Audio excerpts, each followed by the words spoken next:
हाँ जी बच्चों, नमस्कार। आज हम विभावना, विशेषोक्ति, दृष्टांत और मानवीकरण अलंकार के बारे में पढ़ेंगे। विभावना अलंकार वहाँ पाया जाता है जब काव्य पंक्ति में कारण का अभाव होने पर भी कार्य संपन्न होता है। जैसे पद बिनु चले सुने बिनु काना, कर बिनु कर्म करे विधि नाना। यहाँ निराकार ईश्वर के बारे में बताया गया है। बिना पैरों के वह चलता है, बिना कानों के वह सुनता है, बिना हाथों के वह कर्म करता है विभिन्न प्रकार के। तो यह कारण नहीं है लेकिन फिर भी कार्य संपन्न हो रहा है। तो ऐसी पंक्तियों में विभावना अलंकार पाया जाता है। दूसरा अलंकार है विशेषोक्ति अलंकार। विशेषोक्ति अलंकार में कारण होने पर भी कार्य नहीं होता है। विभावना में कारण नहीं है पर कार्य हो रहा है, और विशेषोक्ति अलंकार उसके विपरीत है जहाँ कारण होने पर भी कार्य नहीं हो रहा है। उदाहरण देखिए आप, नेहन नैननी को कछु उपजी बड़ी बलाय, नीर भरे नित प्रति रहे तब न प्यास बुझाए।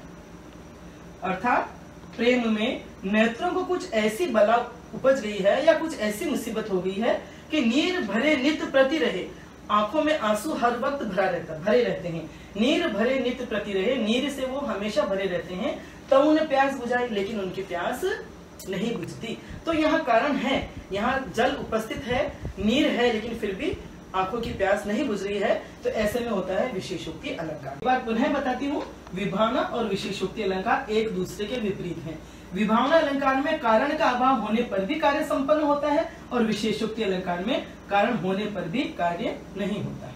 ठीक है, अब आगे देखते हैं हम दृष्टांत अलंकार। दृष्टांत अलंकार में काव्य पंक्तियां होती है दो।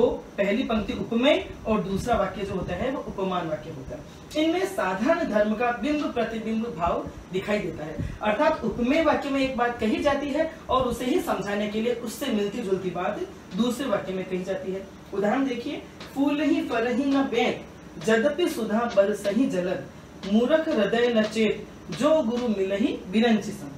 पहला वाक्य है उपमेय वाक्य। उसमें ये कहा गया है कि बेंत का जो वृक्ष है, भले बादल अमृत का भी वर्षा कर दे, अमृत भी बरसा दे, तो भी वो फूलते फलते नहीं है। इसी से मिलते जुलते भाव की दूसरी पंक्ति है कि इसी तरह से जो मूर्ख हृदय व्यक्ति होते हैं, उनको ब्रह्मा के समान गुरु मिल जाए तो भी उनमें चेतना जागृत नहीं होती है। तो ये भाव को पुष्ट करने के लिए दूसरी पंक्ति है। तो इस प्रकार से उपमेय और उपमान दोनों वाक्यों में बिंबात्मक समानता प्रदर्शित हो रही है। उपमेय और उपमान वाक्य में बिंब प्रतिबिंब भाव हो रहा है। तो यहाँ है दृष्टांत अलंकार। अर्थात पहली पंक्ति में जो बात कही जाती है उसकी पुष्टि के लिए उसी से मिलते जुलते भावों की दूसरी पंक्ति कही जाती है। चौथा है मानवीकरण अलंकार।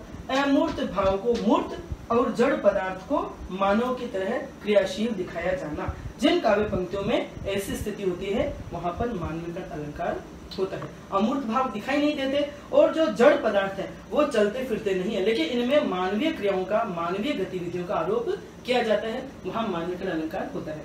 जैसे दिवसावसान का समय, मेघ में आसमान से उतर रही, वह संध्या सुंदरी परी सी धीरे धीरे धीरे। संध्या एक अमूर्त अवस्था है, लेकिन उस पर संध्या सुंदरी परी सी कहकर उस पे नायिका का आरोप किया गया है। संध्या सुंदरी एक नायिका के रूप में उसे प्रतिष्ठित किया गया है और बताया गया है वह दिवसावसान का समय, दिवस का अंत हो रहा है, और मेघ में आसमान से उतर रही संध्या सुंदरी परी के समान धीरे धीरे धीरे, कदम दर कदम वह नीचे उतर रही है। जबकि संध्या एक निर्जीव अवस्था है, संध्या एक समय की दशा है और वो अमूर्त भाव है, लेकिन उसमें मानव की तरह उसे क्रियाशील बताया गया है। तो यहाँ मानवीकरण अलंकार है। धन्यवाद।